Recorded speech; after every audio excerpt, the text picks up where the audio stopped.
Hey, Rob, you guys ready? Yes. Yeah. Okay. Want to welcome everybody to our meeting. Thanks for coming out on a cold night. And I very much want to tell you we all appreciate the extra time and effort for this other meeting to play a little bit of catch up. So thank you in advance. Melanie, would you please do the roll call? Here. Here. Member Avery. Oh. Member Baker. Member Beatty. Member Boomer Schlegel. Member Boren. Member Clark. Happy to be here. Member Clayton. Here. You're via Zoom. Member Coleman. Member Deppler. Here. Member Helfrey. Member Homan. Member Rubis. Here. Member Jackson. Here. Member Cohn. Councilmember McCutcheon. Here. Member Metz. Member Pick. Here. Councilmember Rambo. Here. Member Wren. Here. Member Shaken. And we have a quorum. Thank you very much. At this time, would you all please join me in the Pledge of Allegiance? Pledge allegiance to the flag For the United States of America and to the republic for which it stands, one nation, under God, indivisible, with liberty and justice for all.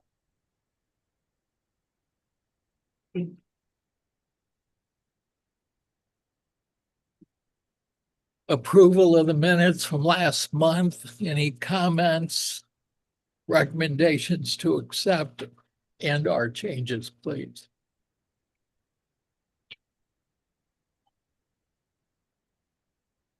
Teresa, you second? I'll second.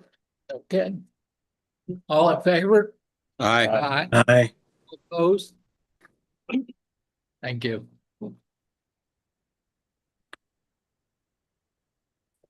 Mr. Joe.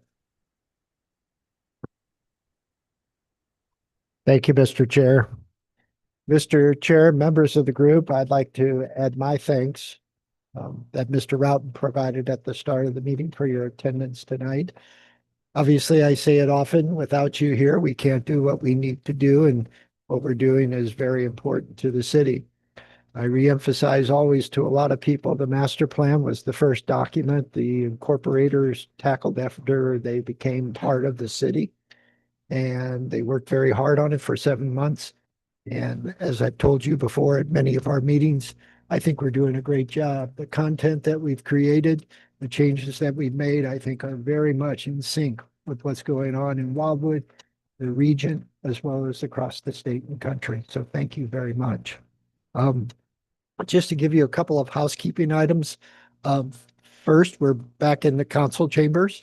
Last night we had a meeting in the community room and we had some problems with the microphone system. We did have a tech in today. I think it's fixed, but just to be on the safe side, we came back here. I get the impression most people like the community room, and so we'll always try to lean that way, but we are being technology driven, so to speak. So I appreciate your flexibility.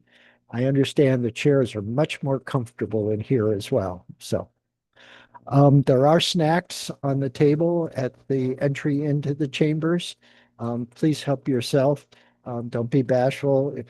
As we go through the rest of the policies or start the policies in the open space and recreation element, and then jump into the economic development element, please feel free. And then finally, again, just want to thank you for your participation. Promised you, I think back in January of last year, as I've mentioned, a 12-month run. We've been so successful, they've held us over, and so we're going for additional months. So thanks again. So I guess I'll start with an apology. One of the things you think is, okay, I'm going to schedule 2 meetings if you all accommodate them. But having a meeting on January 21st and then following up with one a week later means that we all didn't have time to update the goals and objectives in the open space and recreation element. So you did not get a clean copy, so to speak. Um, our attention was focused on getting you the policies back up for the open space and recreation element, and then getting you the economic development element, which is the first time you've seen that relative to our process. So my apologies.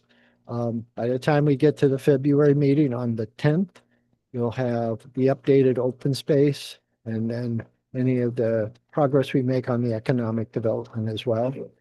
And then as we complete the economic development element, we'll have the 6 of them under our belt, so to speak.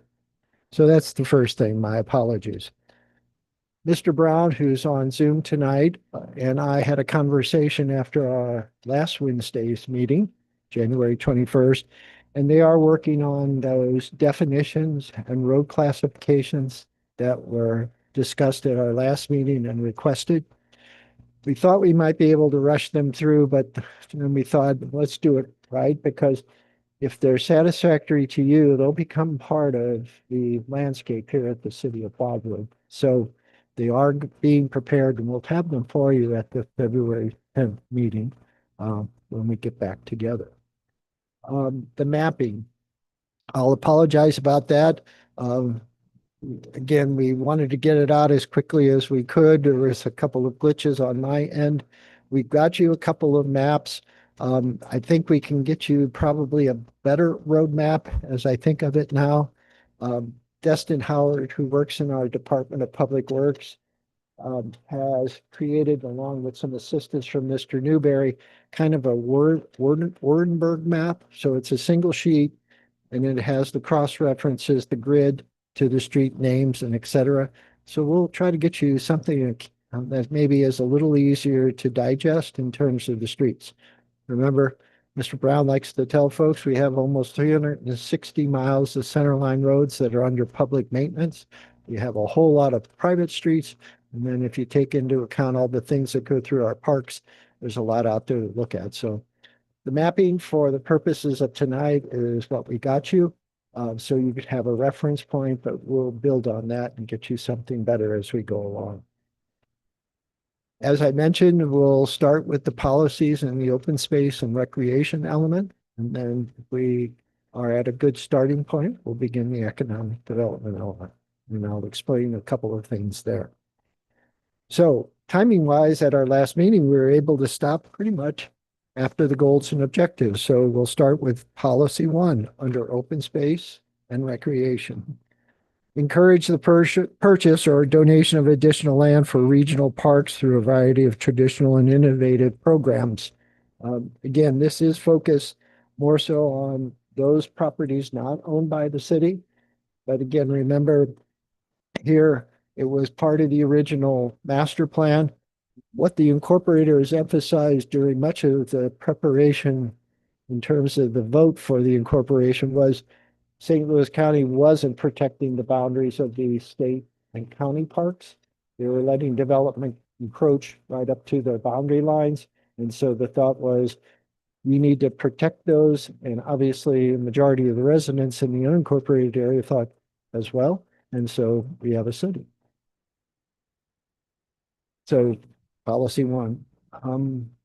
Policy 2, the department in this particular instance would note that we had a goal of adding a neighborhood park to each ward. We've kind of done that to a certain degree, but there are several wards that do not have a neighborhood park at this time. It's shown as a strikeout because, as you know, we've kind of reached the point where we're looking at revenues and expenditures, and the trends aren't necessarily positive. So the department has basically followed what the strategic plan city council approved back in 2021 for a 5-year window. And that's focus resources and available funding on maintaining existing City of Wildwood parks and trails facilities while foregoing any new park development for the near term until a dedicated funding source can be developed for these purposes. And as you know, we talked a great deal at our last meeting about the parks and stormwater sales tax and the potential there. But again, we're kind of reining in on the new facilities and focusing on ensuring that our existing facilities are maintained at the highest level. And where there is reasonable connections like a sidewalk or a trail, we do those so that everybody can get everywhere, not necessarily in a vehicle. Policy 3, pursue funding and financing options and mechanisms for the acquisition of park and recreational facilities for Wildwood residents, visitors, and guests. Again, parks and stormwater sales tax was the one that was identified by multiple different volunteer committees, groups, and it is an option that's available out there. There was an estimate that was asked for last time, and actually it could be as great as $3 million a year, depending on the sales tax revenue that's generated by the city.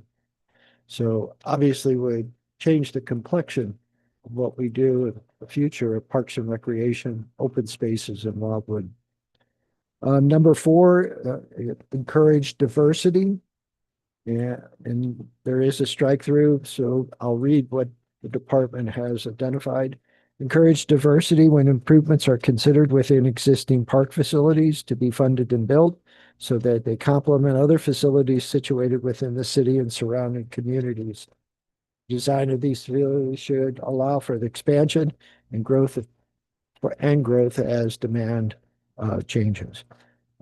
It used to say encourage diversity, the type of park facilities. Again, I'm trying to lean away from new to existing. And here again, when we consider improvements for existing facilities, obviously we want to focus there, not elsewhere. Number 5, define prioritize. Sure.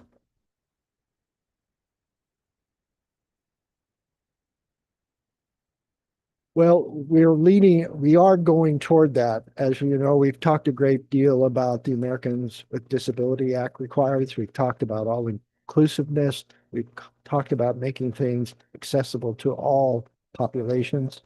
In this particular instance, we really started with the diversity component when we were asked about a recreation center.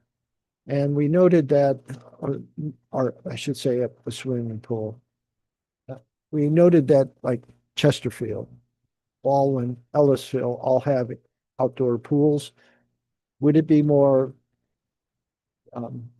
feasible from an economic standpoint if we struck partnerships with them versus repeating or replicating a facility here? And so we've done that over the years. This will be the first year in many that we won't have that partnership due to budget constraints. But so instead of building what everybody else has, the idea is do things that are unique to Wildwood, that our residents have identified as a priority, and that'll bring people here because we have something no one else does. Yep. Yep. Yep.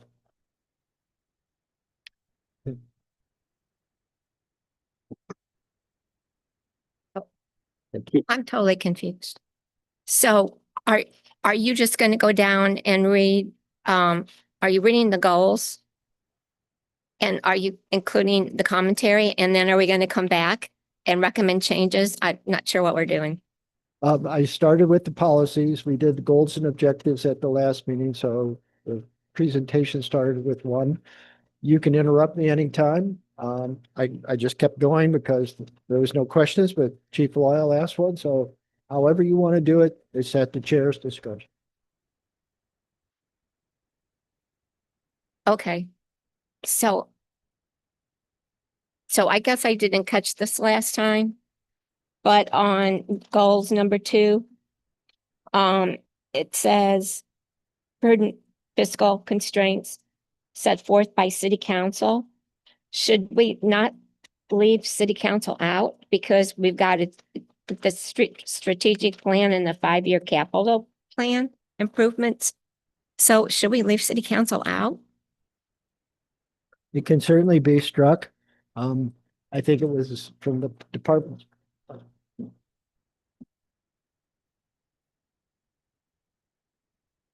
I think from the department's perspective, the city council controls the funding, and they have clearly stated in the strategic plan starting in 2021 and more recently that no new parks. And so I just want to make sure that there's an understanding that that's coming from the leadership or elected back. We can strike it. Well, I know last time we talked about, we're making a plan for the next 10 years. And it doesn't have to be necessarily should not be what city council wants. It's what the group wants and what the residents want. That's why I was asking about taking out council. Well, just from the perspective, there has to be some guiding document or guiding vision, so to speak. Otherwise, to me, it's like, it's unrealistic, and hard to achieve. If we say, tell us what you want, and as you've mentioned, the recreation center, we have a city council right now that's saying there's a moratorium on new parks for 5 years. So I understand what you're saying, but I mean, we're making a plan for the next 10 years. So I don't think what city council wants at this point in time is relevant as the master plan that we're coming up with. I could be the only one that feels that way, but we're the ones setting the plan for the next 10 years. Do you Yes. understand what I'm saying? yes, ma'am. Yeah, That's Deborah, fine. I think it's not so much that they're driving. I think they're included because they're part of the process. And they're a very big part of the process. We're part of the process. And what we say and what our constituents say is very much important. But then they're part of the process also. So working together, we're going to make it work. So including them, I think they belong, personal opinion. Okay. Well, certainly could be as easily as with prudent fiscal constraints as described in the adopted strategic plan and 5-year capital improvements plan. Those are both documents the city council adopts as part of the fiscal year budgeting process. So we don't need to necessarily call them out, but we could retain then the documents that set forth projects for the future. Well, that's what everybody else wants. I mean, I tend to agree with her. They came up with this 5-year strategic plan and capital improvement plan, and I think at the time that it was adopted, there were some fiscal restraints that they were trying to address. I think we leave them out of it and put what we want, because they're going to get 2 bites at the apple. They're going to get it when we approve the plan and send it on to them. And then the second, if they have a problem with this particular thing, when an issue arises, they can rule on it as such. But I think, we say needs preferences with prudent fiscal constraints. do we need to vote on that? Mr. Chair, if Mr. Rubus would like to make a motion to that effect, and then there's a second, we could do a voice vote and then know if it stays or goes. I'll make a motion that we end the verbiage after constraints. I'll second it. All in favor? Aye. Aye. All opposed? We will make the accommodation. Thank you. Thank you. Can I jump in real quickly here too and just make the request that when people speak that they use the microphones because it's sometimes kind of hard to hear the conversation. Sorry, Cindy. Oh no, you did. It was before you, but I appreciate what you shared. So again, I apologize if I was going through the list of policies too quick. Certainly, if there's any conversation regarding any of the ones I've covered to date, Chief Loyal has asked one. Um, it's an open dialogue. Like I said, until you stop me, I'll keep going. And if you stop me, I'll stop. So please, we want to hear from you is basically what I'm saying. That's critical. We won't be shy if you want. So we talked about diversity, and maybe there is a better word in terms of what the intent of that policy was. Again, it was really about, does every community west of Clarkson Road need this? And then but can we give diversity? Can we give something different to our residents that they've said is important to them? And I think the best example, and then I'll conclude, is Bluffview Park. A park we leased from St. Louis County. We created a partnership with Gateway Off-Road Cyclists. And now it's one of the few parks that accommodate mountain bikers, and they swarm to it at all times of the year. So again, we've created a facility that fit not only our local needs, but also the region itself.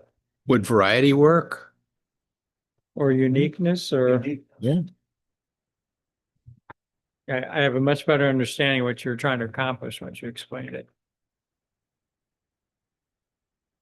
I'll put those in and you can tell me which one you prefer.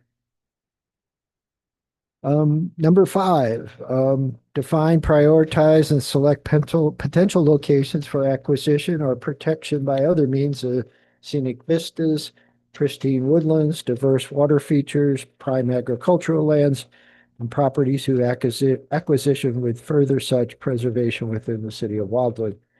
So I don't want you to think I'm talking out of both sides of my mouth. We have fiscal constraints, we have a strategic plan, a capital improvements plan, and a moratorium. This talks more about the tools we could use as part of our development processes to protect these features, these woodlands, these pristine woodlands, diverse water features.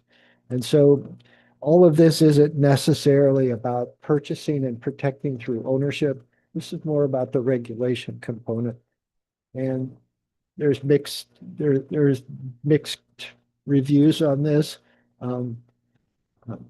Obviously, you've driven by the new development called the Reserve, McKelvey Homes. It's in town center. It's 115 lots on 50 acres, but they developed it in a very different way than you see elsewhere in the majority of Wildwood. And so I know Dr. Rambo doesn't think much of it, and he made that clear to me at another meeting last week. But again, we do have tools. When we use the tools, they're usually very effective. In town center, some of those tools aren't applicable for the reasons I've described in past, but that's the tools.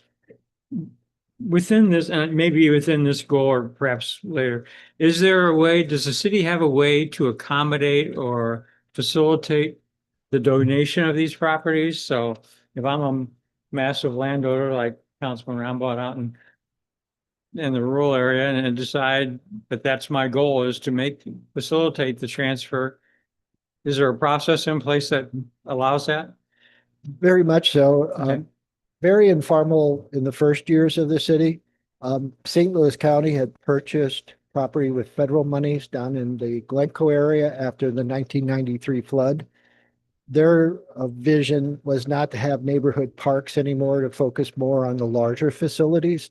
And so they basically transferred ownership to us of them.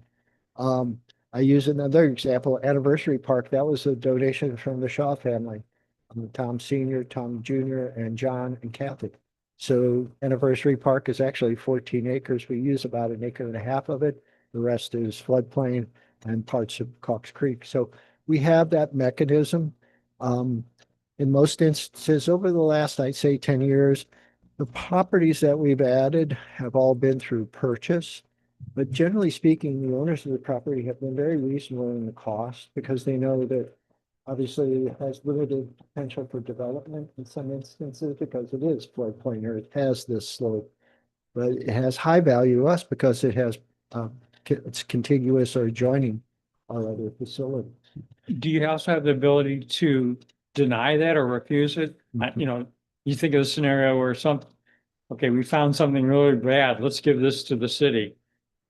Yeah, there's, the best example of that may be, if you're not familiar, the Strecker Forest site, which is up by the Bliss property, there's been conversations over the years, why don't we just donate it to the city and make it a park? And I tell people, don't. Yeah.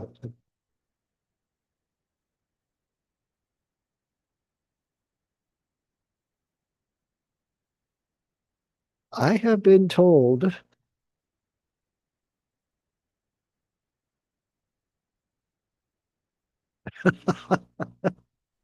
We can't hear the conversation online.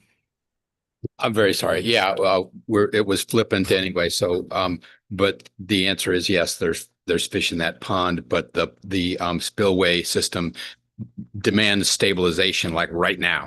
And we have decided not to move forward with the park per se. I think we could do a great job with just putting in some trails and getting volunteer labor and so on and so forth and build the pavilions and restrooms later. But the fact is we got to figure out how to spend a little bit of money on it or we're going to lose the pond. And that's Wildwood's only water feature as I understand it. That's So what I was thinking. It's important. The other thing is, what's the status of it, as far as Wildwood's concerned on Bellevue?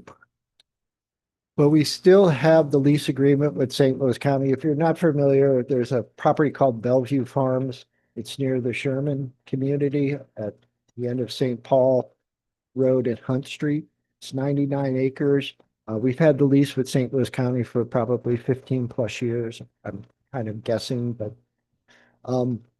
we maintain it. We have a volunteer group, Friends of Bellevue. They have been working on the restoration of the natural landscape. As many properties without an ownership on location or active, a lot of invasives, just a lot of Johnson grasses, honeysuckle, just a whole variety of things. That group, they have honeysuckle hacks. They do great work down there. We had a burn down there recently on the prairie. We're restoring about 6 acres to prairie. We're in our 3rd year of that. The goal is to open it to just passive trail use. But again, with the struggle we're having with the fiscal constraints, I just don't have a time frame for it.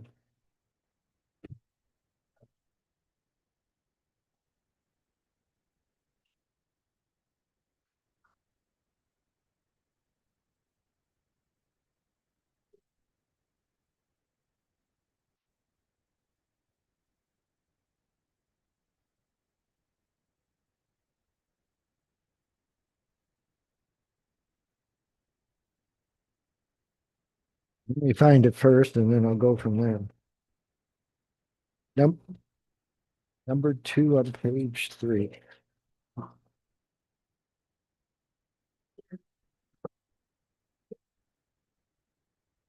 The parks like Pointer Park and Bellevue Farms and Green Pines, they're in the process already.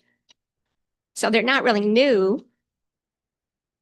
They're just not, they're just going to be left hanging out there. I mean, so is there some way we can word that so it's a little different than it's not ever going to happen? Yeah, we also need to cover that 80 acres that we have the opportunity on as well. So, and she's right, that we're not, that doesn't fit with this. Well, I'm enunciating what I think City Council collectively has said, is that all of our funding should go to maintenance components of existing facilities. how you define what maintenance in the context of existing facilities. That's a great opportunity for this group to do. And certainly that can be brought forward then to the Planning and Zoning Commission and City Council. I think, again, we provided you early on both the 2026, I think, capital improvement plan, and then the 5-year the capital improvement program, and then the 5-year capital improvement plan. This year, other than trail resurfacing and phase 2 of Village Green, which is the all-inclusive playground, there is no other additional projects, period. So But So what if, I'm just gonna jump in real quick because I've had my hand up, but kind of about the same conversation. I mean, I feel like the master plan needs to be more of an aspirational kind of document, and I do understand the constraints of budget in this current time frame. But I kind of agree with Deb that, instead of saying, well, foregoing any new park development, I mean, we could have something in here more about prioritizing with the existing budget or something like that. I don't want it to come off as negative to me as it sounds here. Like it's never going to be a chance in the next 10 years that we could, maybe change the direction of, where our budget's going. I mean, I completely understand the, 5-year plan, but to me, this kind of takes out any potential, revisiting of the priorities by the city council in the future. and well, I mean, you guys are really good about coming up with grants. Or are we just going to say sorry because we can't finish parks up? I mean, like to me, this is a guiding thing. I'll be happy to argue this at city council. thank you, ma'am. And obviously, I think if you polled the 4 of us, we'd love to see this document be, as Ms. Depler described, aspirational. Here's where we want to go, not what we know in the snapshot of this current moment. But I got to be cognizant that a standing committee of 8 of the 16 council members said there's a moratorium of 5 years. That'll go to city council on February 9th. So I know you're caught between a rock and a hard place. So I understand that. Teresa. Yeah, well, the moratorium is for 5 years. This is for 10 years. Yeah. And so, I have to agree with what is being said, that this particular one, policy number 2, it sounds like it's just talking about the moratorium. So maybe if we do change it and leave it and add something like, bar moratoriums or, funding restraints or whatever. How about focusing on priming the pump as budgetary constraints allow?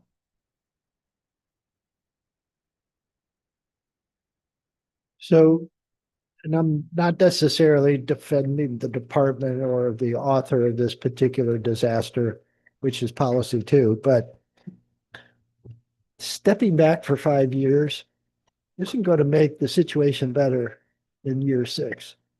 The only thing that's going to happen now is everything's going to get more expensive, and available lands that we possibly could have been involved in are going to go into the development cycle or be purchased by somebody that doesn't have the same, let's say, community spirit that we've experienced in the past. So I'll be glad to make this aspirational. I'll be glad to make it that, as you've described it, something that looks forward and says, let's do this and prioritize those projects that we see in that 10-year window that should be done. But putting the brakes on something and then sitting for 5 years, think about it in the perspective of your home, not doing maintenance to your home for 5 years. It just doesn't work out well. And Just to put exclamation point on what you just said, it's like the parks. and looking, standing back and seeing that we were a little behind on maybe the keeping up with the disabilities and providing for, but stepping back and asking people, what is it you need? And then we saw that, and then you just ran with the all-inclusive park, which is a great thing. Yeah, if we don't have ideas, those will be easy to fund. So, So we'll rewrite this based upon tonight's conversation. But I'll try to manage it in those guardrails of, this is what we're looking at for the period of 10 years, not just this year, or 2 years, or 5 years. Yeah, if I could suggest, play up to the maximum extent possible the opportunity cost issue that we've been talking about, because it's really important. Like you said, prices go up, we miss opportunities. We may miss out on this 80-acre parcel at a just rock bottom park and basement price, and some other things as well. So anyway, thanks. Thank you. Sometimes when you're in the trenches and everybody's telling you you're spending too much money here, you're spending too much money there, and you hear from the residents that say, this is good stuff. It's nice. So thank you.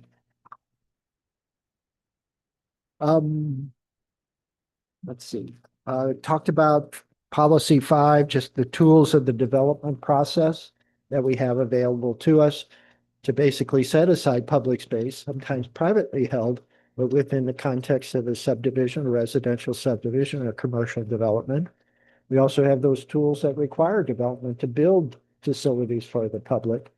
And so certainly we do a lot, I think, as a community, that's all of us, to ensure that if development occurs, there is a true community benefit. And I may add that in there if there's no objection, something akin to that. Policy 6, ensure all efforts relating to parks and recreation planning in the city of Wildwood complement and adhere to the goals of the master plan, standards and guidelines of the town center plans, requirements of the city charter, and related municipal goals. So in lay person's terms, if you expect it of others, you should do it yourself. And that's the rule that we followed. Our city administrator, our director of public works, and the Department of Planning and Parks. We expect the same out of us as we do as anyone else, whether it's a private residence building something or a developer building 115 lots on a 50-acre tract of land. Number 7, initiate and implement partnerships with other entities to provide educational, recreational, and community outreach programs to residents, visitors, guests of the city of Wildwood. And so before you, we have 3 individuals that just recently participated in outreach with Rockwood School District. We have a relationship with Great Rivers Greenway through our staff here. We have a relationship with the Merrimack River Recreation Association. Those partnerships, I think, are the strength of the community. And to the defense of our city council, last night, we had a request from Castlewood State Park, the park superintendent, to help with the resurfacing of Al Foster Trail.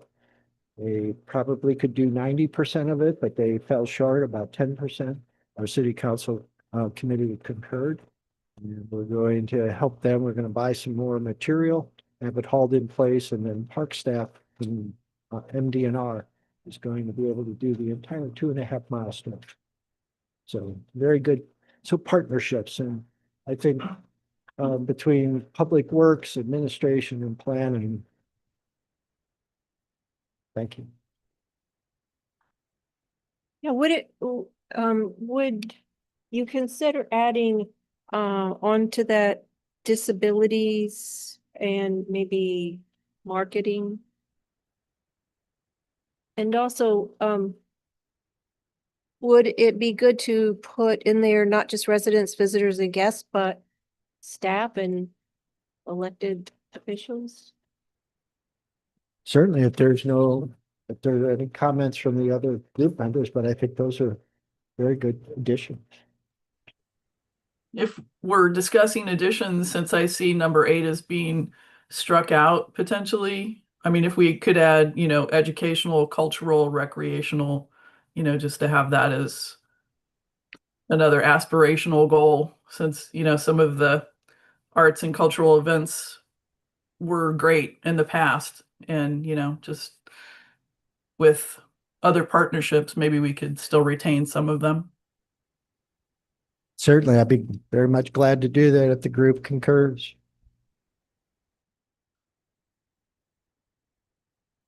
Well, we'll make some changes to policy 7 based upon yes, Ms. Clark. Just to also agree with that, sometimes some things that we do could be not a no cost, and some things could be beneficial cost-wise. I was just thinking about the reorganizing with the plein air event, and that actually is going to cut the cost, but it's an arts project. What is it? And for some of you, we've for the past 11 years, we've conducted a plein air event the first Saturday in May, generally. It's an event where we invite artists and photographers to basically create art, photography in an 8-hour period, and then it's a juror event, and there's awards that are sponsored by B&B Theater. It's an expensive event. We generally have around 50 participants. So as of last night, we're actually going to kind of roll that into our Route 66 100th anniversary and the 250th birthday of the United States, and then promote it before Celebrate Wildwood, and then have the results of our photographers, our artists there at the event, Celebrate Wildwood, and have them vote on what they think is best in show, and et cetera. And then we display it here at City Hall for a period of time and offer it for sale through the artist or photographer. So I think Ms. Clark's point is sometimes a little bit of hardship makes you think about a better way to do things. And I think we're going to come up with something. And I really like the aspect, Ms. Keith's been working very hard along with Boomer Schlegel and some of the businesses participating in our Route 66 anniversary, and us complimenting the businesses in their efforts. And I think this might be one of them where we can come out ahead. So thank you, Ms. Clark. And the last policy is the one that the department is recommending to be removed. For many years, we had a robust program. We had the community college displaying art and sculpture here at City Hall, as well as they did it at many of our restaurants and community facilities. We had sculpture on the move, where we had sculptures here at City Hall, one by the community garden, one out front. And then we were doing the plein air events and a couple of other smaller things to encourage children to participate in art and photography. There was a period of time of approximately 8 years where that all came under scrutiny. And for the most part, last night with the plein air event being changed, that's the last of that. So I don't know if we need to keep it in the master plan based upon the past 8 years, but certainly I'm open to suggestions. Excuse me, stay all those brownies back there. I guess They're good. I hate to see us strike it as though we wouldn't be receptive to some revision, continuation of facilitating or encouraging partnership for the arts. Even if it's evolved to where what we had done previously is now needs to take a new shape or whatever. It's not, it looks like in the number 8 in its present form doesn't cost us anything. Now, if we do something, it may cost us something, but I would hate to allow someone else to say, oh, we don't do that anymore. It's been eliminated, as opposed to putting forth the effort to make it so we could do it. Just my thought. I think it's easy if we cross it out, then it's easy to say we don't do that anymore. Whereas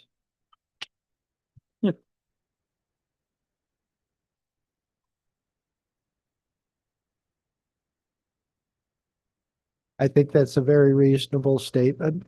But again, I think the responsibility of the department to you is to basically tell you what's happening now and how we got there over the course of X amount of years before today. And so if that's not good, and you think, as we've talked, this document should be somewhat aspirational too, then we can add something that captures the comments you all provide relative to any of the goals, objectives, or policies.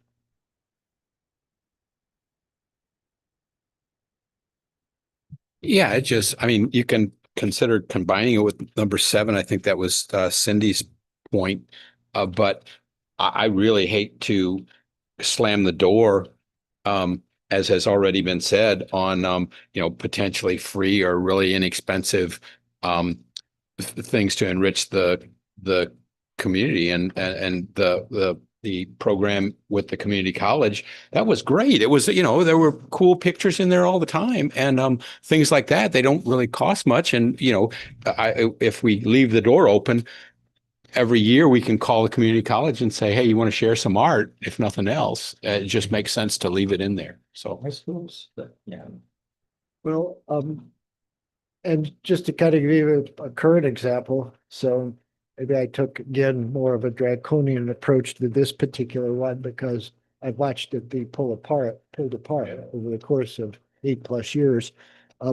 There is a display of photographs of different birds from Wildwood area as well as elsewhere.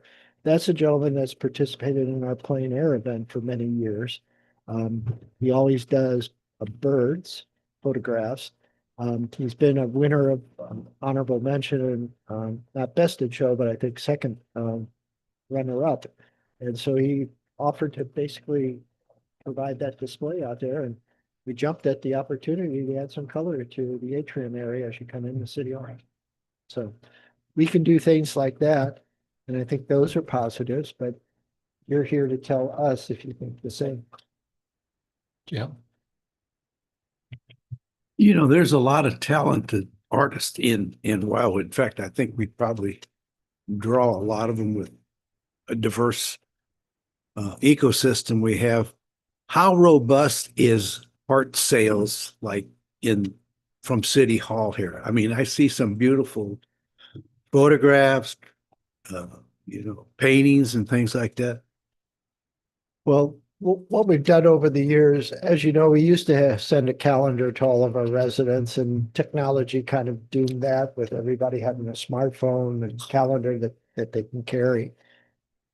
So the calendar allowed us to basically hold a photography contest, and we would accept photographs from our residents of Wildwood. We would then have a public vote, and then we would have a juror panel look at what the public identified as the best, and those would be the photos that would go along with the calendar. We kept the photo contest going, and a lot of what you see on our website. What else, Travis? We use them on the website, on the kind of the banner when you go to the homepage. The e-newsletter, we add a new photo every month, and we use them pretty liberally on the social media as well. Well, what I was thinking is how robust is the selling of them? I mean, if people felt like there would be some, return on their efforts, I think that would encourage. The current display, there is no pricing, but after each plein air event, which is usually again the first part of May, we hang the art and photography. There's a price, and we sell from City Hall for the artist. And I wouldn't say we sell a great number of them, but we do sell some of them. And we have a children's portion as well in the plein air. The parents always seem to like to buy those.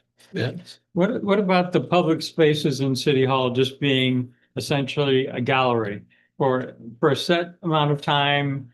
There's, as Jim mentioned, there's a lot of talent in Wildwood. It's scheduled, you can display stuff for a month, and I could do my Play-Doh images. I mean, I'm just brainstorming. Uh, I will say that many of our walls are blank. They are a pale white color. I mean, have we made any effort to solicit that? I mean, I'm just, again, The veterans. Outside City Hall, outside the council chamber, there's a hallway, and we've been talking about honoring veterans there. We talked originally about doing some type of memorial in one of our parks. I'm gonna let Ms. Ripito take it from here. She's been the primary person working. Rob? Thank you. Yeah, so we have noted that, this hallway is just a long blank hallway, and we had proposed doing some sort of veterans memorial wall and having that kind of veteran signage and having the ability of, putting up our veterans' names on there and continuing to add to it. Again, with budget constraints, it was well received, but it's just, more money. And so a lot of it is trying to find something that fits into cost effective. Thank you, ma'am. I think an alternative to expenditures for art, the mayoral proclamations are essentially free. And if we can get somebody on the hook or a few people on the hook and then do the vote, and it's a big deal, and they want a proclamation from the city of Wildwood, and they get to, because artists work for pats on the back, a lot of them, and it's unfortunate but that's the reality. I just think there's a lot there that we could do if we put in, it's probably some staff time, but it doesn't seem like it'd be excessive. So anyway. Thank you. Teresa and then Vicky. Yeah, we could even make money with this because we could do something like, I remember when my son Marcus went to Bell Reef School, they have a wall that they did tiles for smiles or smiles for tiles. I can't remember what it was, but you would go in like at the events that we have, our concerts or celebrate, and the little place where you paint your little tile, and then somebody donates to bake it in their kiln, and then you put it up on a wall. And so they've got a whole wall at the school that is with these tiles that all of the kids have made. So like all the grandparents and all want to stop by the school and see their kids' tiles. And it's beautiful. Well, Vicky? certainly, we've talked about this more so at committee and council level is, we have a lot of programs where we accommodate seniors. We have early childhood recreation programming for 2 to 5 year olds. We used to have a lot of runs, walks, hikes, and things like that, where we've got a diversity, but we kind of always missed the grade schoolers, middle schoolers, and that. So maybe an art approach would be a good step in that direction. Right, and they sell these tiles for like $15 to the person who's gonna paint it. And so, of course, that tile doesn't cost that much. And it's a money-making project. Thank you. Vicky? So first of all, I apologize for being late. And so I kind of came in a little bit on the end of this, but as I'm reading this, it says that St. Louis Community College doesn't share their art with us anymore. And did I miss you say why they don't do that anymore? I don't have a reason per se. The program started when there was an instructor there named Mark Weber, and he created for the most part, very successful program that brought a diversity of students, both young and old. And they did great work, and the students produced a lot of art, and they were looking to display it. I think Mr. Weber retired. It continued on for a bit, but after the last showing, it's been at least, I think, a year or two since we've had any display. So it's them not collecting, I mean, not, what's the word I'm looking for? Them not reaching out to us. Because I know that you say that you want to remove this, but I just kind of feel like there's so many opportunities, and I think that we ought to at least have something in there. We've got that Wildwood Green Arts, right? We've got the plein air thing, like Jim said, we have a lot of talented artists. I know that at the community college, they have some great artists. There's a great artist named Vicky Hefty. And I know because people always ask me if that's me. She does great cows. I just, so I hate to shut the door on something like that. I think that Mr. Rambaugh said the same thing.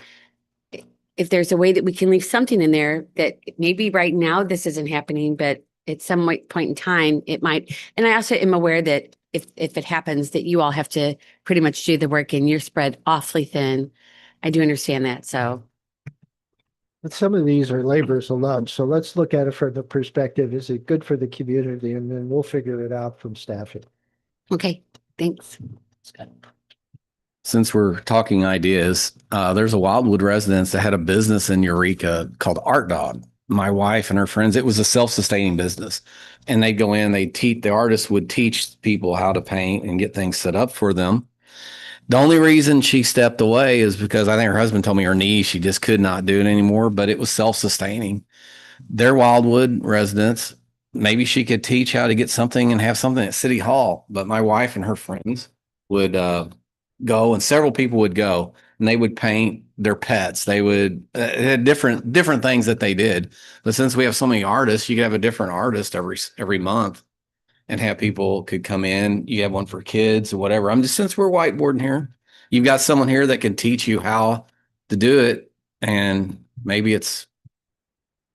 you can't charge enough money just to keep it going, or maybe it's donated. I don't know. But I'm just saying, you got someone that could teach how to set it up and how to do it. Anyway, that's it. That's where whiteboarding. Jim.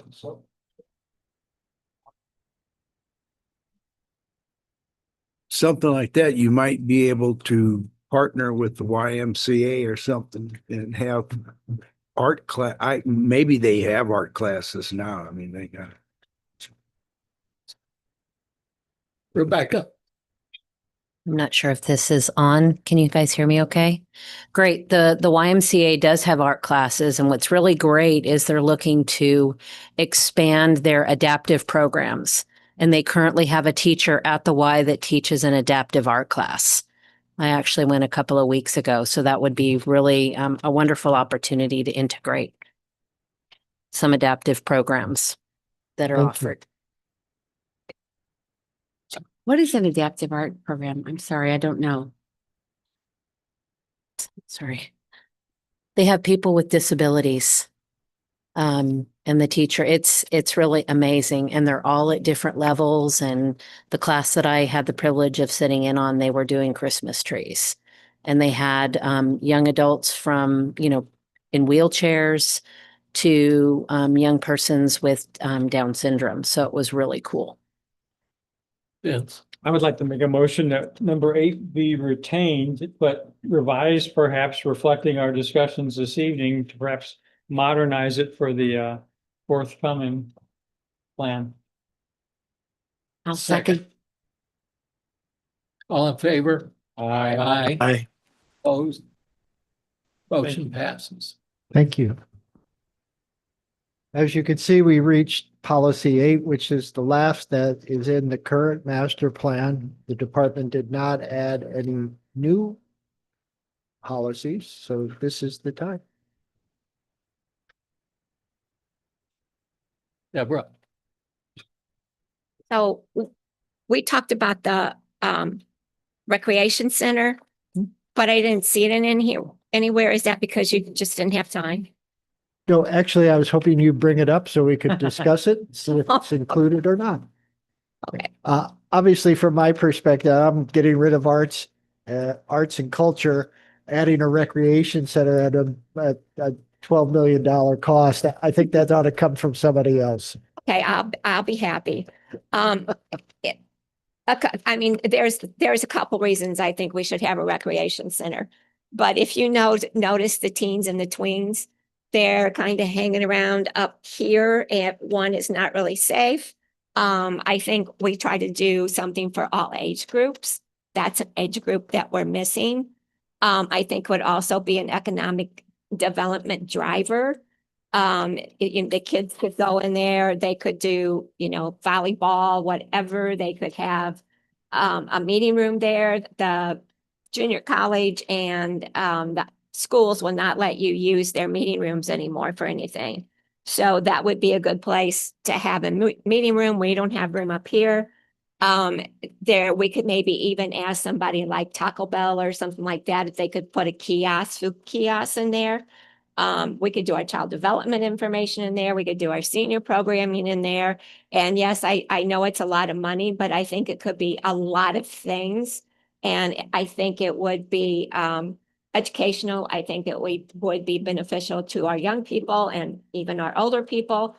And yes, it would cost a lot.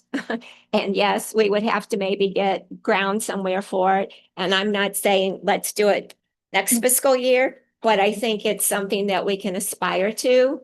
And there's all different kinds of recreational things we could put in there. I mean, even at one point outside, we could do a roller rink, which there's not one close by.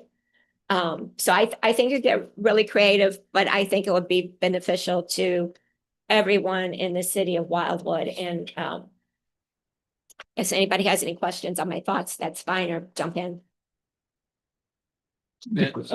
A project such as these, and I'm somewhat familiar with would it be, generally speaking, a bond event and then hopefully self-sustaining through user fees, that kind of thing? Because I mean, and granted, I know it's a big deal that we don't have a property tax, but I know Baldwin, and I don't want to use other things, but you see other places that have 2 pools, a golf course, and so so it would essentially there'd be a bond proposal and the necessary funding with that, which would be generally a tax, with the intent, hopefully, is that its operation would sustain its operation, because that's always, it's easy to build something, but you have to keep it going. So When this is years ago, 2006 timeframe, we had a group of volunteers that included Darren Dunkel, who at the time was the Director of Parks and Recreation at Chesterfield, and John Hoffman, who was the facilities manager at the city of Baldwin. And we talked about a recreation center, and both of them kind of explained that exactly what you said. It was easy to get it built, so to speak, because they both, I think, they primarily use bond issues for many of their facilities, the larger facilities. They said it's a devil to maintain it because it requires constant maintenance. So at that time, we were a young community, only 10 years old. So I'm not saying it wouldn't fit many of the needs of our community, the residents from 1 to 90. But I've always heard it's just an expensive proposition. Rebecca?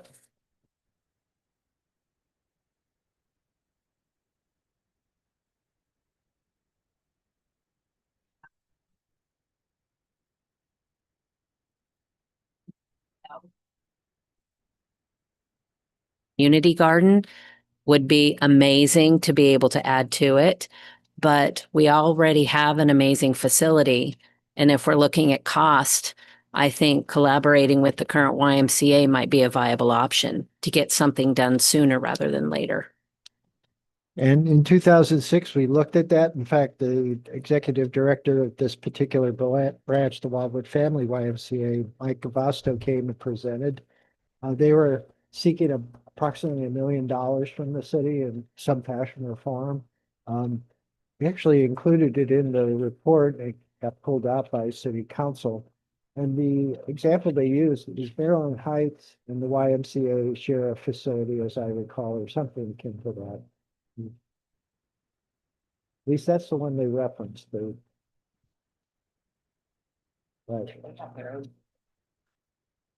This is many years ago, so but certainly we've looked at it.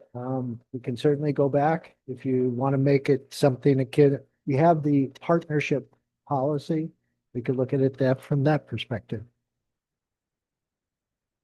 What if we creatively focus on cost neutral activities? And I use the plain art exempt as an example.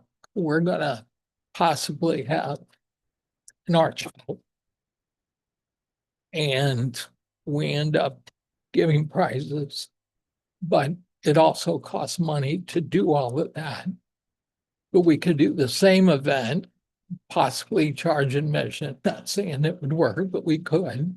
And then we could also take a portion of the winnings and split it with the city to cover our costs. We don't want to get rich, but we can do activities that cost share that bring two parties together.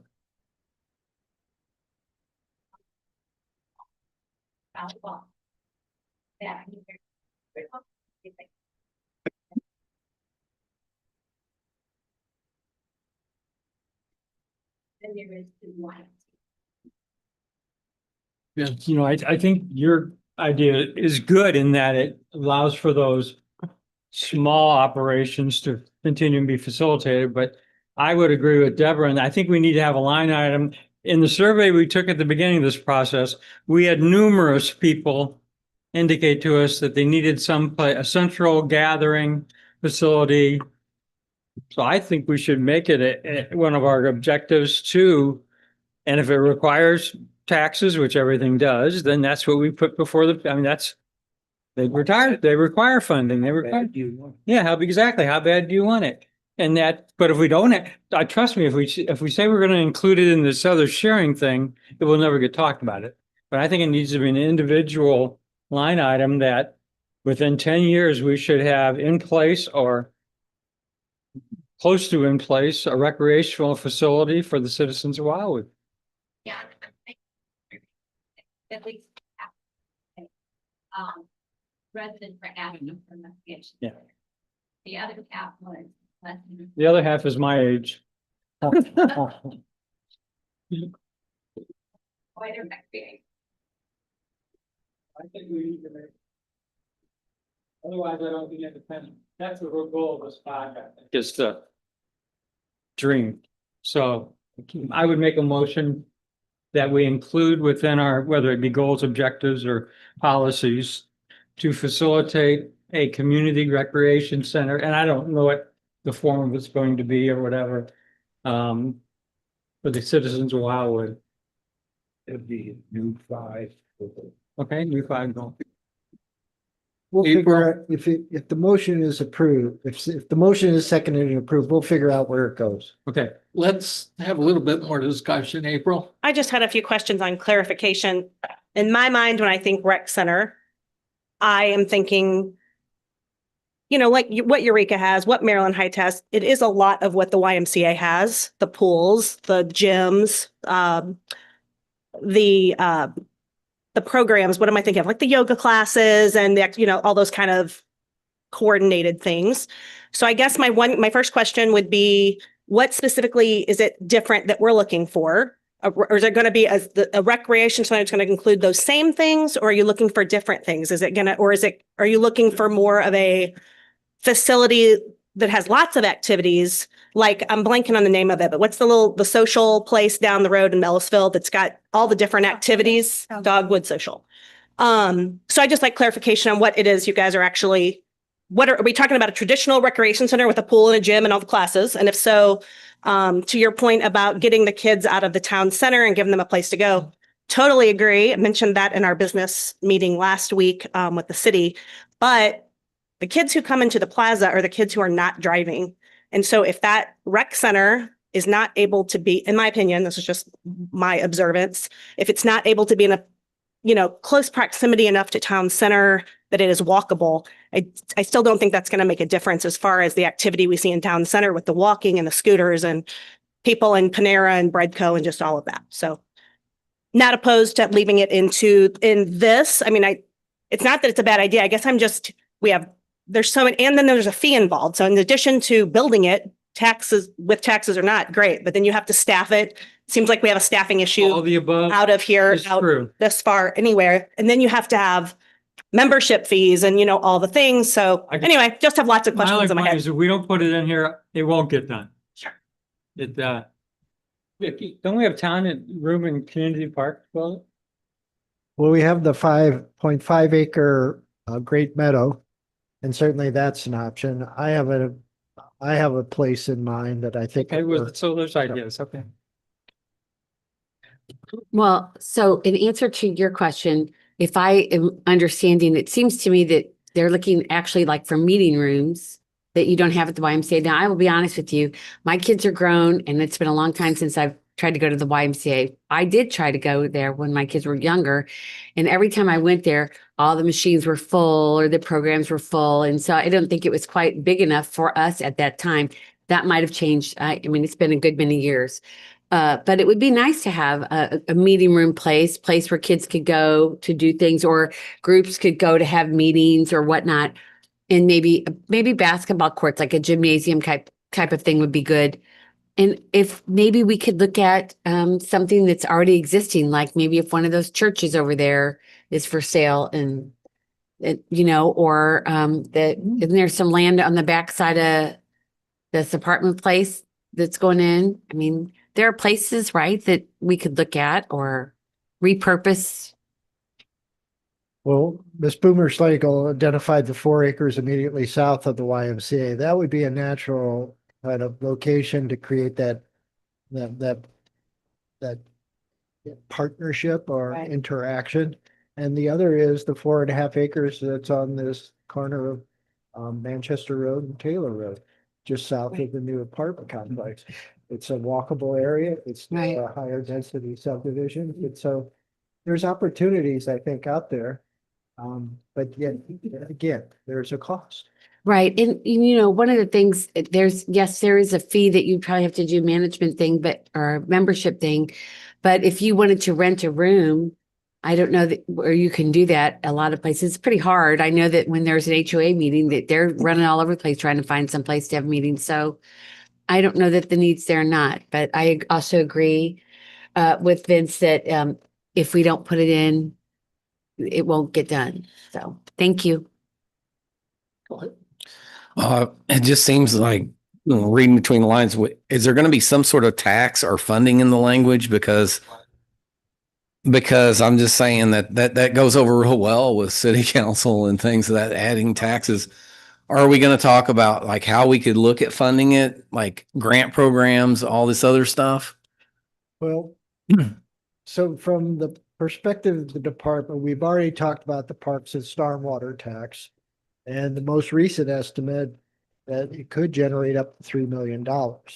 So that could go a long way to maintaining a facility along with our other parks and trails. Well, I was just making sure I understood what the motion entailed. That's the role of this body, but I Yeah. think it obviously would require a tax of some sort. Well, I mean, it was mentioned, and we start talking taxes and everything like that. I mean, as a P&Z, I recommended we go down the path of city inspectors when houses sell for a variety of reasons. It failed, and that was so I was just kind of bringing that up. Yeah, well, you don't know until you. Okay.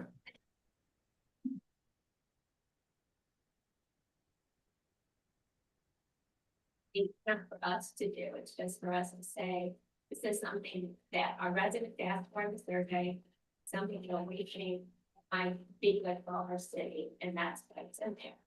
But it's not up to us to. Okay, I was just making sure it wasn't ill and I didn't really like it. Teresa. So I guess Director Runich,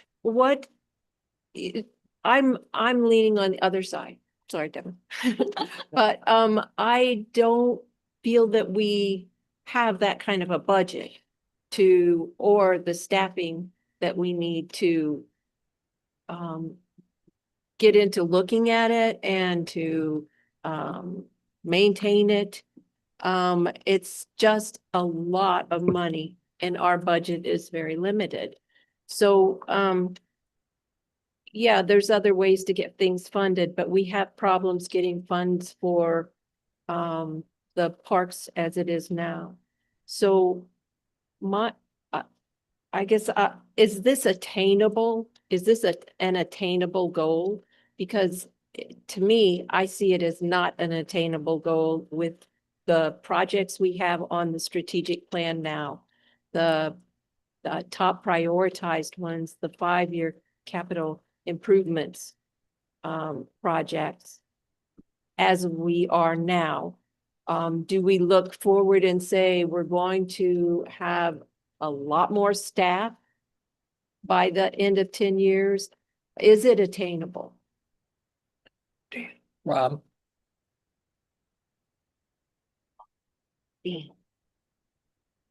Please, I'll wait to respond. I agree with everything Teresa said because we've felt the budgetary pain and we know just how hard it is to get folks to pay for a restroom in a park, let alone a facility. But I do agree completely with April. I'm at the Y several days a week. I'm a gym rat my whole life, and it's a great facility. I am not there in the evenings, which is probably when Vicky was complaining about the lack of access to machines and so on and so forth. But I think that's powerful leverage if we could partner with the Y. We've got a partner then. They've got some financial resources. We've already got the space. Add on, do what we need to do, put the meeting rooms and so on and so forth. And it just seems to make a whole lot of sense to expand an existing facility because it's walking distance of town center and everybody knows where it is and so on and so forth. So I think that's a sensible approach, but I do feel like that we're getting off the beam designing this when we really should decide whether a rec facility goes in the plan or not. But I think it's a non-starter unless we come up with some specifics. So I would like to recommend that maybe take a step back and filter that a little bit with if it's important and we want to include something, that we include investigate the feasibility and costing of the funding of a facility and the maintenance of a facility versus partnering with existing neighborhood facilities. And do a study that says, hey, look, if we build one, it costs this much to maintain it. If we go outside and form a partnership, it costs this, and let the cards fall where the numbers fall. Jim? Can we, as far as our charter, can we say that as a goal or something, a task force should be formed to investigate all this and get the right people on the task force, like financial people, construction people, and let them come and figure it out. Then if the cost is there, then we have to have a vote of the people. And then we'll decide how bad do they want something like this. When we did the survey and people said they wanted a recreation facility, I'm sure they did, but at that point, the cost was free. Now we're coming down to hard dollars. How bad do you want it now? So I think we ought to push this off on a third party and just put in here an aspiration that we ought to have. Yeah, you know. Well, remember when we started this process, we talked about the goals, objectives, and policies having the shape of a funnel. The goals are the kind of the wider part of the funnel, and then the policies start slimming down and telling us how to make that goal or objective feasible. So from the perspective of, can you as a policy say a task force should be formed within a certain period of time to look into the feasibility of a community center? Certainly, this group could do that. I think there needs to probably be a goal or an objective to, in a general sense, say that the city should investigate providing facilities that would benefit the community and the entirety of its residents. And do we kind of have that now? We do, kind of, but it's not specific to. Well, we could put that language in an already existing goal. And again, we have partnerships as an objective, a policy. We have facilities and improvements. So we've covered it. But I believe what Ms. McCutcheon is asking is that we kind of pin the tail on the donkey and say, it's really, we want a rec center, community center.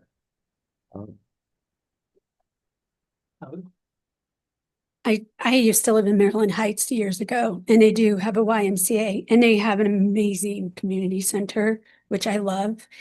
But I will say, if we were to get such thing, I already have a membership at the Y. What it could do is cost the Y, because I would more than likely move that membership. Just a perspective to consider that it could cost, the Y members.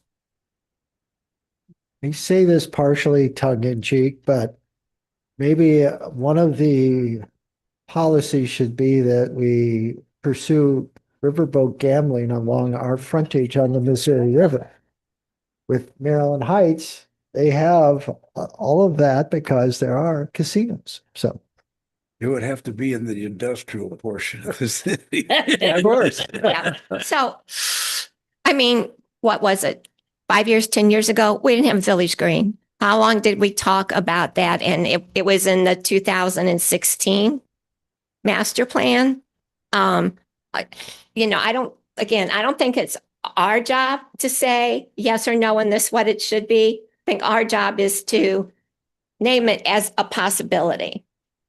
And I don't, the YMCA and the cost, and all, we don't know that yet. And that's not our job right now. Our job is just to say, what does Wildwood residents want and what could be a possibility? That's because what we wanted when Village Green, we didn't have the opportunity to do that, and the opportunity came up. So, Mr. Chair, to respond to Ms. Clark, do I think it's a feasible goal, objective, or policy? Practically speaking, as I sit or stand here today, no. The staffing component, we have right now 25 employees. I can't imagine the number of employees you need, whether it's part-time, full-time, to manage a true recreation center to the standards and safety it needs to be. But then I look back in February of 1994, now almost, 32 years ago, there was a lot of people that said Wildwood wouldn't work. Guess what? They were wrong.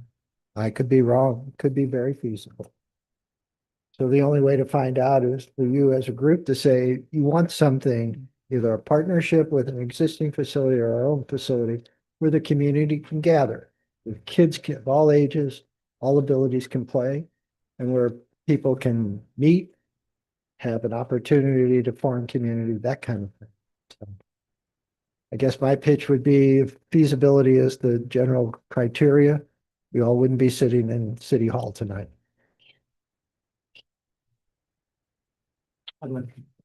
Can I make a motion that we add as a goal something to do with the recreational center, and let you flesh out the wording of it and see what you can come up with?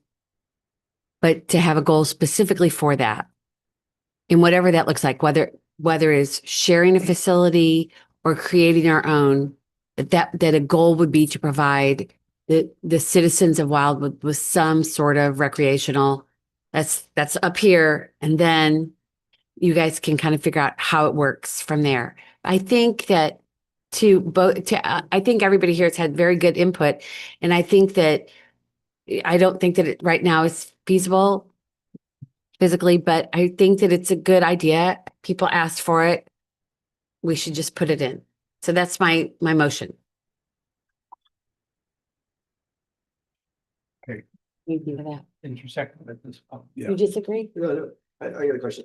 Is there money in the budget for the feasibility study?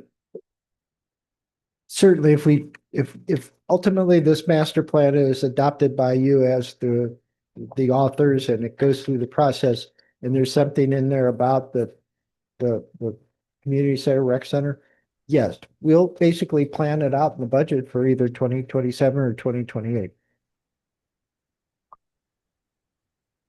I think we need to just discussion. I think there needs to be an Remember action the component. microphone, please. Oh, I'm sorry. An action component that either requires the establishment of a task force, or not just, we should have a rec center, right? I'd like to see there be an action. Yeah, You know. I think the goal, as described by Ms. Helpfrey, will be the more general, but we'll figure out if it's an objective or policy, the four of us, and how best to get to that point where we can answer the question, is it really feasible Well, I or know not? like Jim said, you have past citizens Mhm. require that be involved to figure it out. Thank you. Tempered with the feasibility review of how best to provide the citizens of Wildwood with the goods and services they're looking for from a rec center, whether it be shared facilities or our own, how best to get there to provide those services. Just a logistical question. When we have, like in April, we'll have elections, and that costs Wildwood something to have the election. If we put like an issue like this, does that cost us any more? Do you pay by issue, or do you just pay a fee to have your city or? There is an escalator, but generally speaking, placing it on the ballot is the major cost. And so you are aware, in our charter, there is a provision that says if, in this particular case, based on inflation, if we spend on a single project with city money, more than $4.6 million, it has to go to voters for approval. And so City Hall went to the voters because of its cost.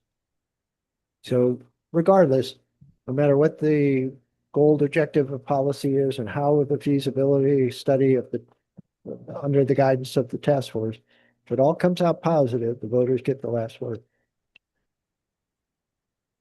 Can we do a very, very quick thumbnail study and solicit our communities? Baldwin, how much did your rec center cost? How much is your budget? How many people work there? How many people support it? Based on how many people support it, what's that translate per capita cost? And take a look at the different communities, and that number right there is going to tell us everything. Certainly, our park superintendent, Chris Nager, she gets emails from all the parks and recreation professionals around the region. They're doing a plan. Who have you used for your planning process? They're thinking about doing this for a memorial bench. Have you done? So yeah, we can certainly contact the surrounding municipalities that have facilities that we believe are good examples and see what they say.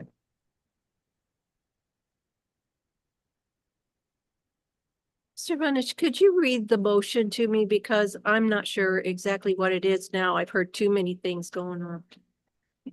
I think generally speaking, Ms. Helpfrey is asking that we add a goal that identifies the desire to have a recreation center within the city of Wildwood. Now, there's been some qualifiers about a feasibility study, a task force, a partnership. Those, I think, will feather out into an objective, but the goal itself is that the city of Wildwood consider a recreation center in the future. Have I misstated that, Ms. Helpfrey?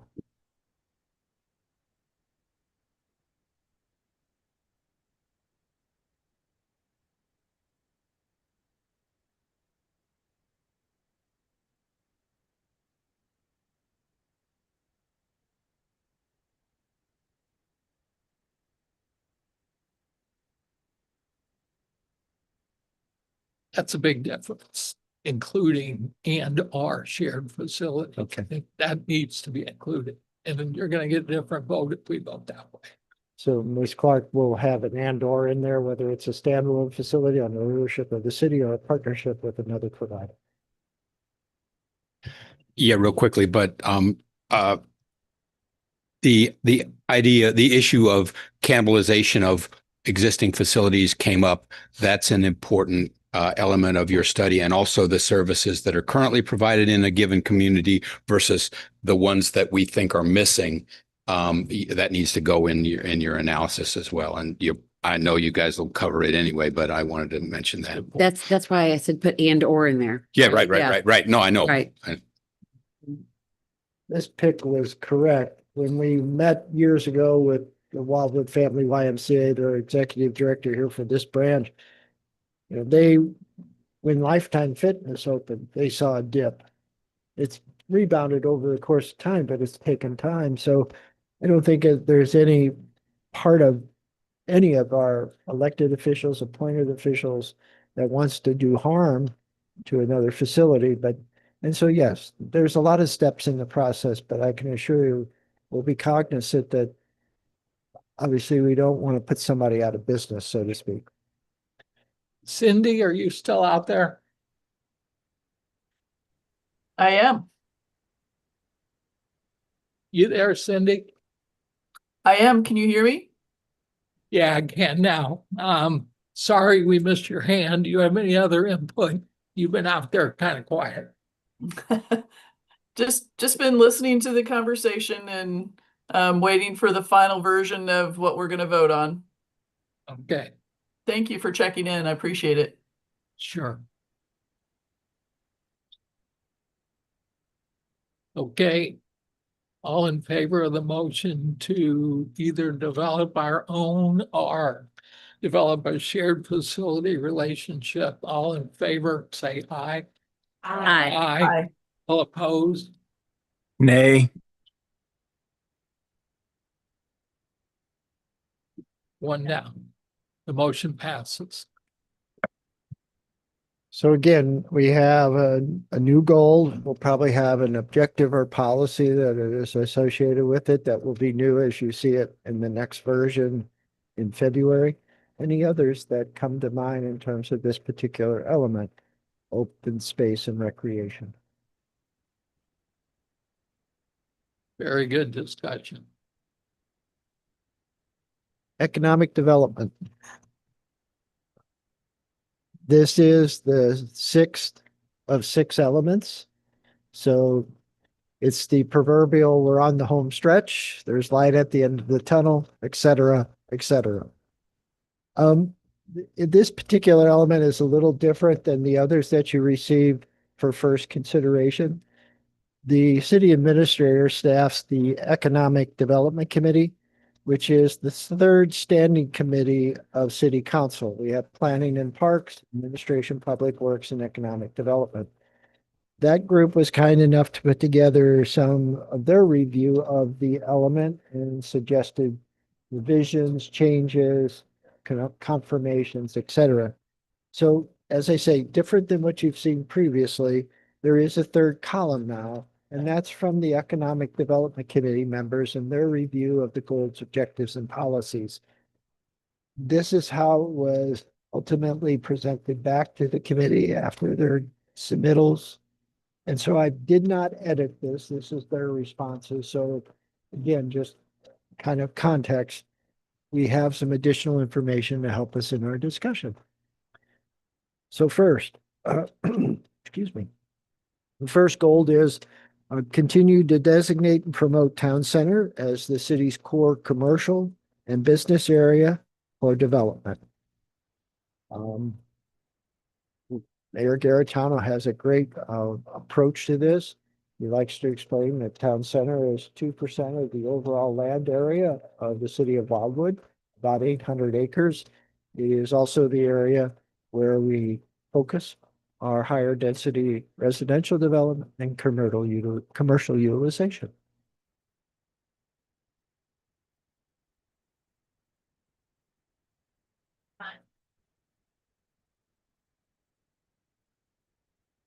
So response one was from one of the committee members that said, just keep it as is. They think the goal as stated is appropriate. Agree is they think the gold is fine. Yep. And then there's some others, modify items to be specific or broader, retain Chesterfield.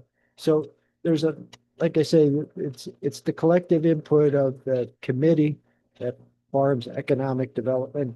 I didn't feel comfortable editing it, so I just gave it to, so to speak, the raw file. So if you do have questions, do ask. I'll do my best to explain them, and if I can't, we'll get Mr. Lee involved.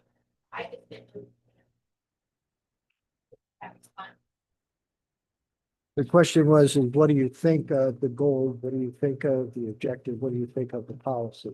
Is it okay? Does it need change? Does it need to be removed? That kind of thing. That's the question more so than anything. Kind of what I've been asking you for the last year.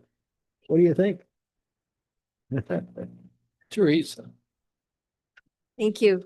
On that, one of my things with goals is, the wording and continue to, I think needs to be, you need to strike that from because a goal is just to do it. Maybe we've continued to do it for 30 years, but the other goals don't say continue to do this. Just designate or even take off designate if you wanted to, now that it's been designated, just promote. I mean, that would be up to you. A second thing is, I really like this, that it says, see planning element objective 4. If that was in each one of these, that relates back to like some of the environment related to something else, it would be really nice when you're reading through it to be able to go back and see exactly what was said back in the other element. We'll do our best to see if we can cross-reference. It's a little time consuming, and certainly we'll see what we can do. But I do think it brings benefit because obviously the planning element talked about the designation of town center and the other areas of our conceptual land use categories map. So we'll do our best. But if there's no objection, we'll start that goal with promote the town center. Step. Cindy. Yeah, I just wanted to add to that too. I kind of like the response number 4 about, mentioning the Chesterfield Valley also. I think that is a good area for, expanding potential development for Wildwood. We have the people coming to the outlet malls and stuff. So, it's kind of getting a lot more people down there. So I think, I kind of like the idea of including that in there as well. Certainly, ma'am, and if there's no objection on the part of the group, we'll add it in and see what you think in version 2. So that area is the industrial area, right? So that would require us stating industrial area also in here. Would that be correct? Yes, Okay. ma'am. And then as far as referring to these, that's what that grill. I haven't had enough coffee. I'm sorry. This little chart at the end, that's the cross-reference, right? For the objectives and the policies. So you can see what goes to what. In the context of that element, but not the others. Okay, so that what was described is there is some crossover between the other 5 elements and this element as well as the others. For the most part, we just were asked by the 2016 group to kind of cross-reference within the context of each element. But we can probably do, at least in some of them, I think it would be appropriate to add those cross-references, particularly when some are more controversial, let's say, and or not. Okay, thank you. So just to kind of tip a hand, as we approach the land use element or the land use map, McBride's Homes has submitted a request to consider allowing a different type of development in the Chesterfield Valley portion that's in the city of Wildwood. Specifically, the Deloge family owns approximately 225 acres down in the valley. It's the big agricultural field you see. And so we'll be getting a presentation shortly from McBride Homes about what they see as a vision for that 200 plus acres. Is that the acreage next to the, not Fick, but the guy next to Fick, was that Kirkwood or whatever? I don't know what it Kurt's is. Landscaping? Yeah, so Yes. it's the one next to that. Yes, Okay, and don't we only have like 400 acres left in the industrial area that's undeveloped? that's correct. So if McBride Homes were to proceed forward with a favorable recommendation, a whole lot of things happen over the next few years. Yes, our industrial base would be down to a substantially less amount. Okay, in currently, commercial is limited to town center with the exception of Clayton and Strecker. And the industrial, Yes, so over the years, and you've been a part of this, the state has don't blame required a me. lot of different types of land uses, whether it be medical marijuana, now marijuana and its components of grow, manufacture, sale, etc. We also have a lot, we have some of our uses down in the industrial area that include vape lounges and tattoo parlors and sexually explicit businesses, and we're looking at it now for data centers. So it has become kind of the catch-all area. So yes, our industrial area has a very diverse set of land uses right now. Not to get too far ahead, but what Bryden's on proposal is have residential homes. Or Actually, is that commercial? they started with a true residential project, and there were a lot of questions because if you're familiar with the valley, it's the water table's probably not more than a couple feet below the soil. It's perched, and that's why you see all the surface stormwater features. So they would have been on slab. There was a lot of them, and we told them that you can submit that, but it's probably not going to get very far. So they have a different proposal. They've not submitted it yet, but we'll have it for you when we start to talk about it. Well, aren't they directly under the flight path of, That's been mentioned. right, so I'm just gonna step away. That's been mentioned as well.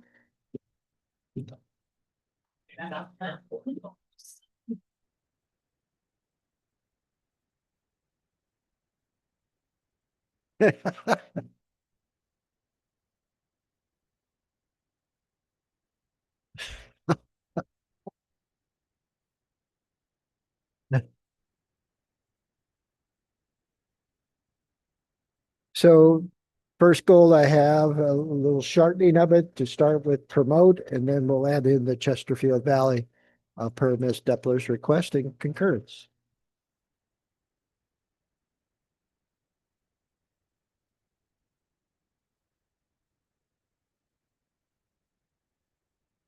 Yes. And the villages at Brightleaf, the large residential project. Oh. Oh, Village Plaza. Yes, that's town center. Just some real quick, when we were defining the boundary of town center, anything that had commercial zoning that existed and was in place became immediately part of it. Goal 1. Goal 2. Retention of current businesses and the development of new enterprises should be a priority to all staff, boards, commissions, and elected officials of the city. So this is basically our retention statement as a goal and our recruitment statement as a goal combined into one. Would commercial be a caveat? Certainly could be. We use businesses and enterprises, but obviously maybe a little better definition would go a long way.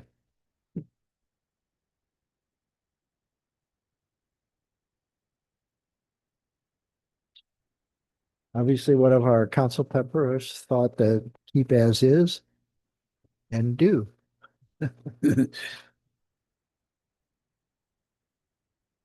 Goal 3, allocate funding for capital improvement projects in town center area, focusing on expansions or upgrades to the current street and utility networks, along with open space, park and trail development there as well. So part of the logic here is, if you look at the Chesterfield Valley and the city of Chesterfield portion, they've used a lot of different development incentive tools to facilitate growth. Our community doesn't necessarily embrace those as much, and in many instances where they've been proposed have not been supported. Can you give us examples? please? Pardon? Can you give us examples of things that we don't embrace that they've embraced? Well, for example, Chesterfield Commons, probably one of the largest strip commercial centers in the country. They used a TIF, a tax increment financing, deferred taxes to all the districts, used that deferred tax over the course of 20 years to basically pay for the most part, infrastructure, utilities, and things that made the project feasible. We haven't done a tax increment financing. In fact, in the master plan, it says of all the development tools, that's the least one that would be supported. Now we've done a community improvement district across the street here for Coleman Properties, the 15 acres that includes Starbucks, the hotel, the parking garage.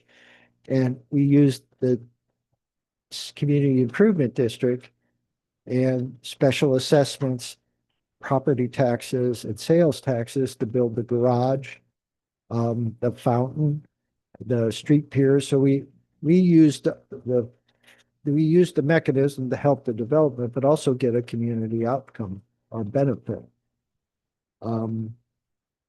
So I guess from the perspective of the city over the course of time, we're probably better at building roads, bridges, and trails than we are at offering development incentives.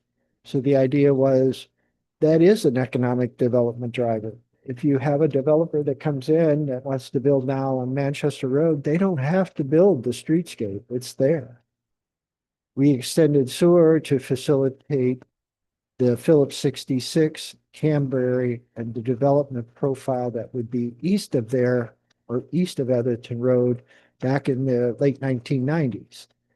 We partnered with the Wildwood Family YMCA, Meadows at Wildwood, the senior development, the community college in Wildwood Square to build new College Avenue and Generations Drive. So our economic development incentives are hard infrastructure or utilities, so to speak, instead of saying, okay, service providers, we're going to take money out of your pocket to help development per se. Now, recently we did a chapter 100 with the apartments, but it's on a very abbreviated time frame relative to other development incentives. And we gave them the ability to not be charged sales tax, which the city doesn't pay because we're a public entity. We gave them that ability not to be charged. That saved them about $1 million on construction materials. Now, all of that is to go into improved amenities and architecture.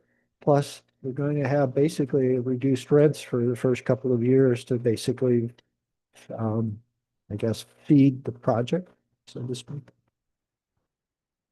So what the group in 2016 said is, don't get muddled into those development incentives that last 20 or 30 years. Build things that we all benefit from. Yes, ma'am. Sorry to back up to number 2. I just that's needed to process what I wanted to ask. On the goal regarding the retention of current businesses, can somebody here help me understand what that means? And what I mean by that is, what is the city's role? Meaning, you know, in the various plazas, there are different management companies. So we have different rates per square, things you don't have control over, the rent, the taxes, you know, things like that. So what is it specifically that the city can do? Because I guess I'm having trouble understanding how can you guys be responsible for retaining businesses for the things that are outside of our control?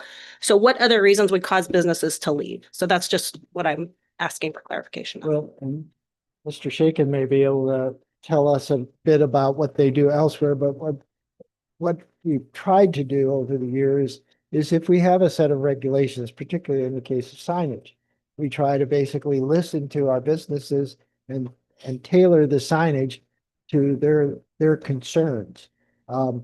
We have to do that in the context still that we have a town center plan that has architectural guidelines, et cetera, like that everything's supposed to complement everything in terms of their aesthetics. So that's one way. A lot of times the programming, we offer opportunities to do advertisement at our events. We offer space at our events for businesses to participate. We used to do that a great deal for our summer concert series. We give visibility. Um, for Route 66, until the budget constraints caught up with us, we were going to do a grant program for businesses along Route 66, help them do special signage commemorating the 100th anniversary, or to make simple improvements that may enhance the corridor from, let's say, an aesthetic value. There's a lot more. I don't follow Julian and Tom used to be our economic development managers.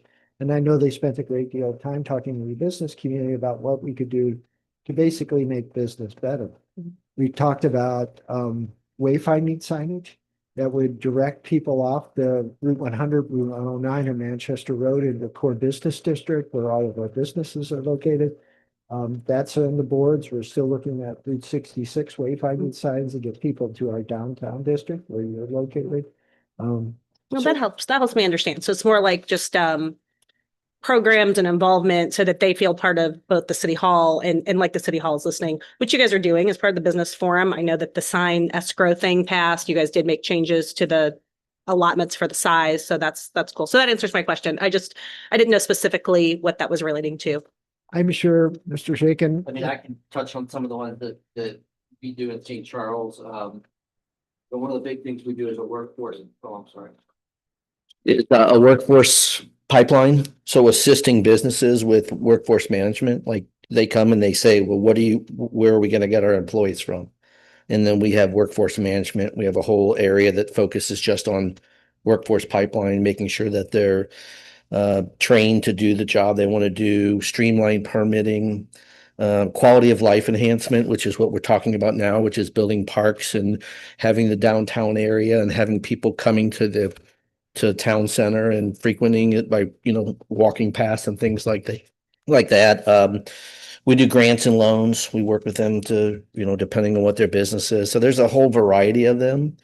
The big thing for us is the attrition and working on why we lost that business. So you move from municipality A to municipality B. Why did you uproot? What's the biggest thing?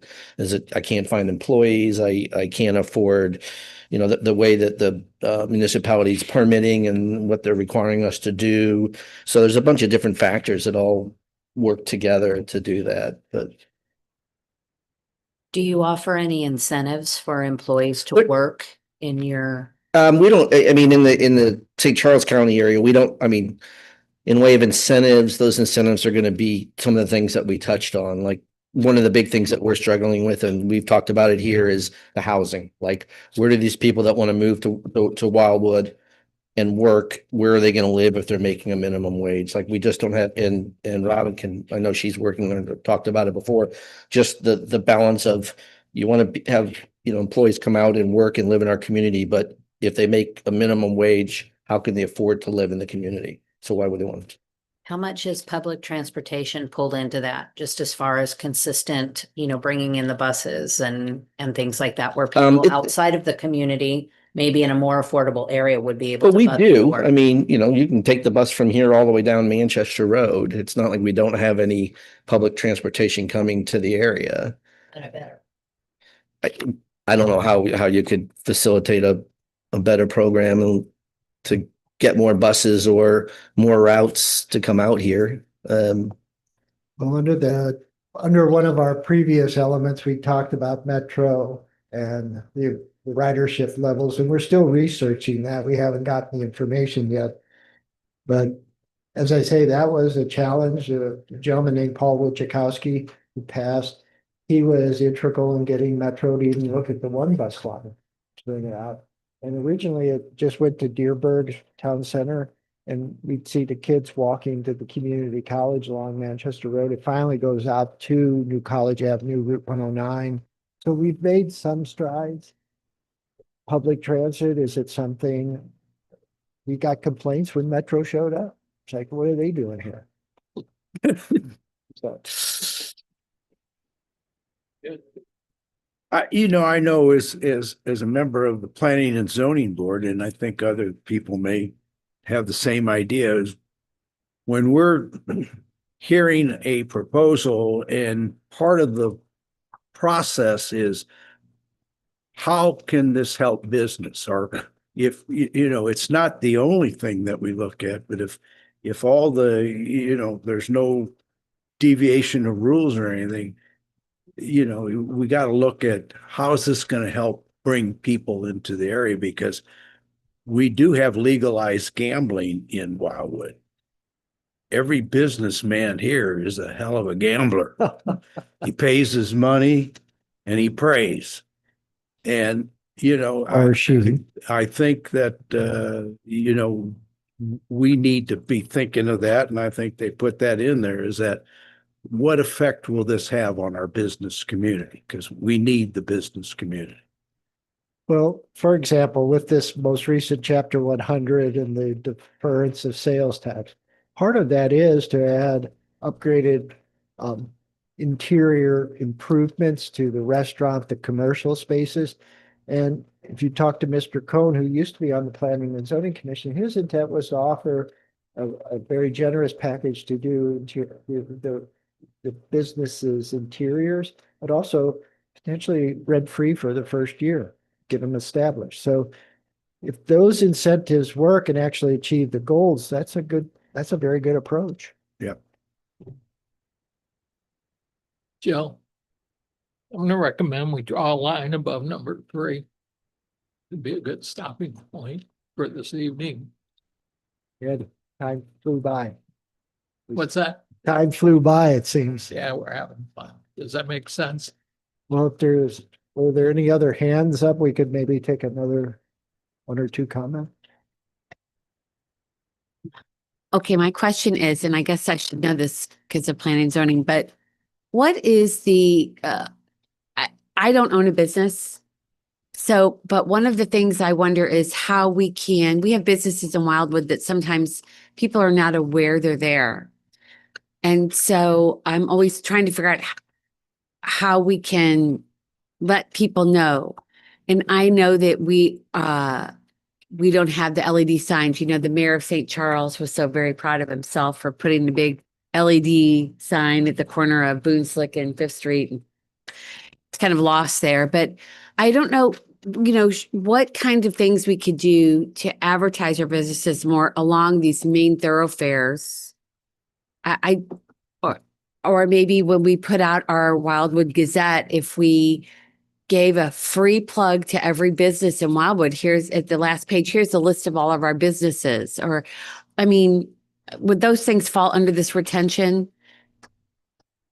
I believe so. And that's why we have 3 business owners on the group, as well as Mr. Shaken, who's the economic development person over in St. Charles County. So if there's some thoughts on how to improve this and make it more, let's say, meat on the bones relative to retention or recruitment. I will say Mr. Mayor Garitano does an excellent job at plugging businesses. I'm not on social media a lot, but when I am, it seems like he's always popping up going, hey, Lucky Dog Central, or hey, ice cream shop here. He is very good about that, and it puts it out in people's. So we have a Wildwood centric, so to speak, government Facebook page. We also have a business Facebook page. And when Julian and Tom were the economic development managers, I think there were a lot of more postings and updates that were done. In the e-newsletter, I have a business section. I talk about local businesses. There's been programs like the bicycle program. You go by, if you had the Hugh Share, one of our Historic Preservation Commission started. And I always tell people, if you have a sale, let me know. I'll put it in the e-newsletter until somebody tells me to stop. Right. To piggyback on what Vicky said, I love the Gazette and I wish it came out more often. But in one of our previous meetings, it might have been you, Travis, it's an expensive thing to produce. But is it something, or is it plausible that, could businesses buy an ad or something? Is there any room to either increase the pages or add pages where we could even pay for that to get some visibility? I don't know. I don't know if it's ever come up. Bulletin, where you buy squares, is that what you're talking about? Something like that. I don't know what it would look like, but I'm just curious if that's ever been a consideration or if that's not what that publication is for. Generally speaking, it's not been something that's been embraced, but these are difficult times. So let me talk with Mr. Lee and we'll get you an answer in February. Even if they determine not to sell an ad, it would be worth it to list just like a part of it. List the businesses in Wildwood. I mean, I know everything you print takes up space and costs money, but at this point, It could even be set up like a Just directory, like when you go to a mall, like food, retail, services, I don't know, something like that, where it's not going to take a lot of space, but people would know it's there. No, sir. Mr. Shaken, you may have asked a question that. Every.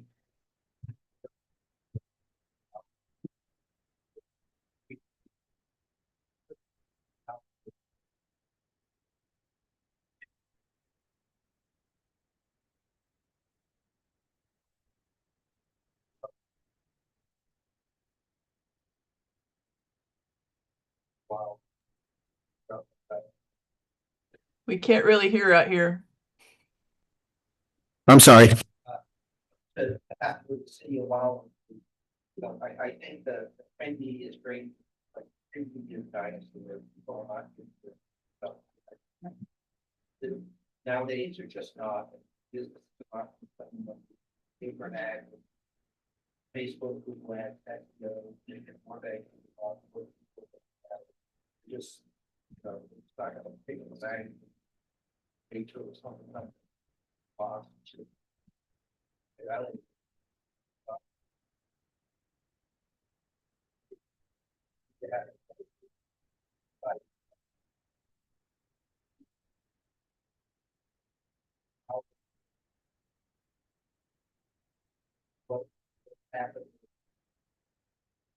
Jobs.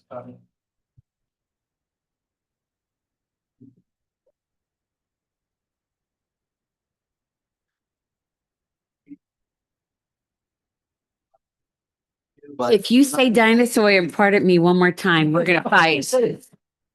You know, this is going to be here, you're talking spending a lot of your web page, right? Facebook, Instagram, all that kind of stuff. Where people go.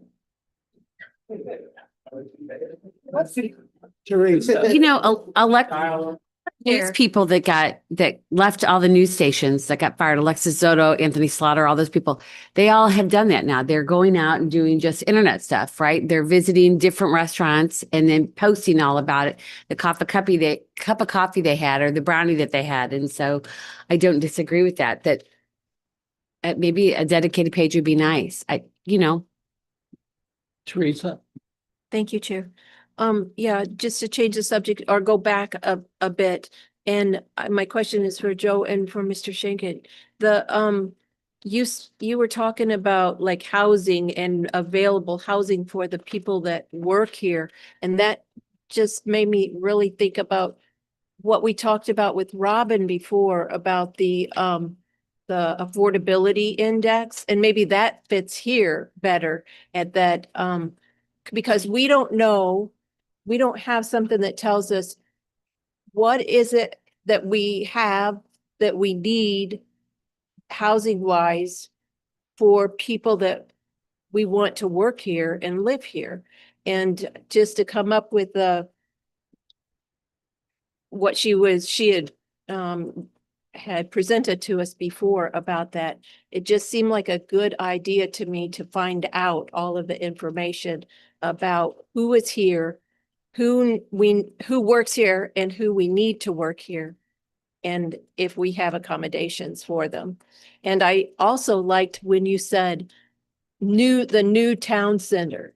That just really I mean, that's perked everybody up. The new town center, I mean, I don't know where that came from, if you got it from someplace else, but it just, it was. No, just doing so much development over there. The old, and I've been a resident here since 99 when it first opened and when just the Deerbergs was there and a couple of things, and it's changing and it's going in the right direction with what we're doing now, and it needs to be rebranded. It's Something like the new town center would re-energize people to come.